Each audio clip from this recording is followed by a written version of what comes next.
Hi guys, it's Jessica and welcome back to my channel. It's Mommy Inspiration, and today we're talking about life with 3 kids under the age of 5.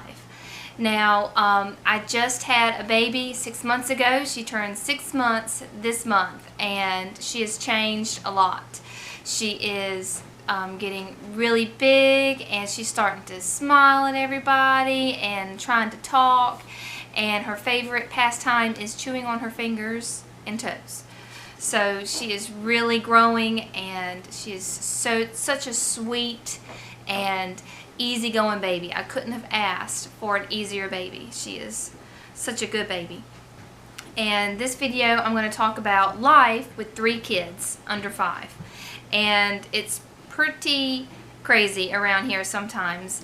And yes, all 3 of them do cry at the same time, and that's very common. And sometimes I just have to take a deep breath and close my eyes and say, alright, we can do this, let's take care of this one thing at a time, and somehow everything calms down and everything's okay again. So there are those moments where, you know, all chaos breaks loose, but it ends up being okay. So this video I wanted to teach you guys about what I learned with having 3 kids, and any tips that could make things a little bit easier that I found that helped me. So the first thing I've learned is that it's okay if your baby cries for a little bit. You don't have to go over there and pick him or her up the second they start crying. And a lot of the times, half the time, they stop crying. So whatever it was, you know, some little bit of gas, or she just wanted to get some energy out, you know, she ends up stop crying a little, you know, half the time. And so, like, if, for example, if I'm folding my laundry and she starts crying and I'm almost done with the laundry, you know, I'll finish it really quick and then I'll go pick her up. But, you know, like I said, half the time it's just, she's just crying just to cry, and she's okay. And I've learned that if she's crying, I don't have to go pick her up immediately. It's okay. And it's not the end of the world for her or for me. It might feel like it at first, but you end up getting used to her crying or him crying, and then you start realizing, oh, you know what? She is okay. There is nothing wrong. She's just crying and she's getting some energy out. She just wants me to pick her up. She can wait 2 minutes. It's okay. And it ends up being all right. And I did learn that with this 3rd baby, that it's okay for them to cry for just a little bit. The second thing I learned with having my 3rd child is that meal planning is very important. My days are full of tasks and activities and chores that involve the kids, and you know, you just don't have time to stand there in the kitchen with your finger on your cheek saying, okay, so what am I going to make for dinner today? So you don't have time to sit there and plan it all out at that moment. It's a lot easier if you take the time, better when they're all sleeping, like nap times or bedtimes. Better to take that time and plan out your meals and what you're going to cook for that week. That way you're not worried about, okay, let me see what I have and let me cook what I have. It's a lot easier to just plan ahead, and you don't have to waste those 15-20 minutes while you're thinking in the kitchen, what am I going to make? It's a lot easier. Also, having crock pot, freezer ready meals is a big lifesaver and time saver. If you can find some recipes off the internet that fits your taste and your family's taste, having a freezer crock pot ready meal available to you, just take it out of the freezer either that morning or the night before and have it thawed out, and then put it in the crock pot. It's big time saver.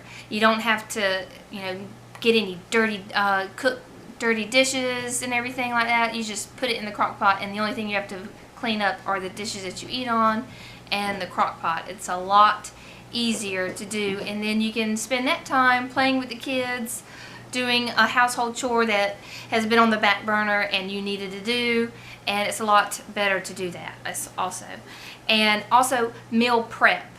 I've learned if you could prep the meal like the night before, like say it's something you need to mix before you cook it, go ahead and mix it and put it in the refrigerator so that all you need to do is get it out of the refrigerator and pop it in the oven for that dinner, for that day's dinner or supper. It's a lot easier to do it that way as well. I like to do that with my buttermilk biscuits.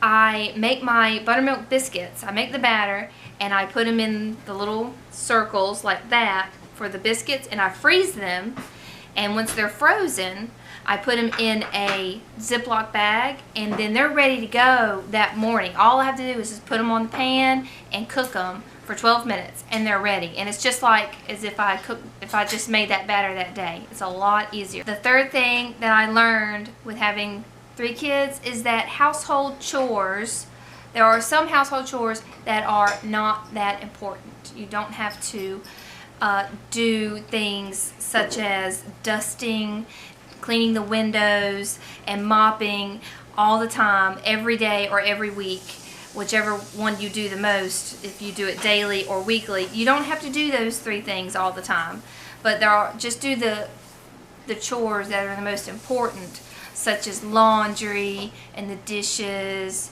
And for me, vacuuming is very important because we have a cat, and it just keeps things nice and clean and keeps the ants away. And the kids like to eat while they walk around, so we have to vacuum 3 times a week. So those are and also taking the trash out. Those kinds of chores are the most important, because if you don't do those, then it just piles up and piles up and piles up, and then you don't have any clean clothes and you don't have any clean dishes. So those are the things that pile up that needs to be done the most. Those are the most important ones. But things that don't really pile up, like dusting and cleaning your windows, those kinds of chores, those can wait till you have a good amount of time where you can do those chores. The fourth thing I've learned is naps are very important. I've kind of already thought all of this through when I had Hannah and Sarah. I was like, oh good, it's nap. You know, we can put them down for nap. But with having 3 kids, naps to me are my time to be able to do things that I need to do for me, things that I haven't done in a while, like such as mopping. Like you can't really mop with the kids running around, so I would do something like mopping, or just do an activity for myself, like I would crochet, or do some like needle points, like cross stitching for me, you know, just a little wind down time for me, and it just gives me a time to relax and get my thoughts together. So I found out naps are very, very important for moms that are staying at home and that have kids under 5. It's very important for the kids and for the mom, because if you're tired and you don't have a break, then it kind of shows when you're taking care of the kids that afternoon. You know, you need a little break so you can get your thoughts together and come back and be kind of rejuvenated for the rest of the day. So those are the things that I've learned with having kids under the age of 5, and I will probably learn some more as Elizabeth gets older and my other 2 girls get older. I'll probably learn a lot more stuff as they grow up and teach me more stuff, and then I'll be happy to share what I've learned with you guys on another video. And I hope this video has been helpful for you guys. Leave a comment down below if you have any tips for moms like me and other moms that might be watching. Any tips or things that helps you with your children, whether you have 5-year-olds or under or older. So any tips would be great for, I think, any mom. So I hope you guys enjoyed this, and I'll see you guys next time. Bye. Hi guys, it's Jessica, and I wanted to make a quick video for you guys. We are going to talk about some changes that we are going